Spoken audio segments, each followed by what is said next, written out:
Herkese salam, kanalıma hoş gelmişsiniz. Bugün sizlerle pişmesiyle birlikte 30 dəqiqə vaxtınızı aparacaq, çayın qəhvənin yanına çox gözəl yaraşan fındıqlı peçenye resepti paylaşacağım. Əvvəlcə yoğurma qabına otaq temperaturunda yumşalmış 125 qram kərə yağı və ya margarin əlavə edirik. Üzərinə 2 yemək qaşığı şəkər tozu və 1 stəkan üyüdülmüş fındıq da əlavə edərək qarışdırırıq. Damaq tadınıza uyğun olaraq fındığı qoz və ya badamla da əvəz edə bilərsiniz. Son olaraq 1 stəkan un əlavə edib xəmiri yoğurmağa başlayırıq. Ehtiyac olduqca təkrar un əlavəsi edirik. Nəticədə yumşaq, ələ yapışmayan və forma verilə bilən xəmir alınır. Ümumilikdə 1 stəkan yarım un istifadə etdim. Siz də mütləq hazırlayan zaman unu nəzarətli şəkildə əlavə etməyə diqqət yetirin. Əgər bu reseptdə un artıq olarsa, bu zaman peçenyalarınız çox sərt alınar. Yox, əgər az olarsa, bu zaman da peçenyalar bişən zaman çox yayılıb formasını itirər.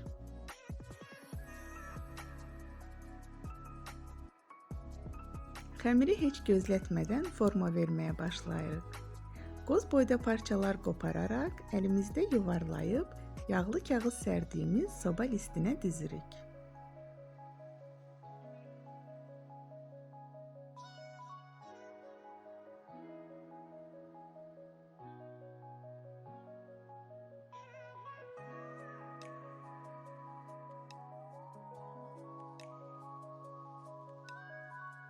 Bu ərzaqlarla məndə 32 ədəd peçenya alındı. Yuvarladığımız peçenyaları əvvəlcədən isidilmiş 180 dərəcəli sobada 20 dəqiqə bişirməyə göndəririk. Altı qızarıb, üzəri isə xəfif rəngini dəyişən zaman sobadan götürürük.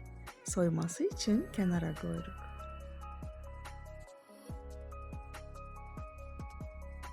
İki yemək qaşığı şəkər pudrasının üzərinə yarım çay qaşığı darçın əlavə edərək qarışdırırıq.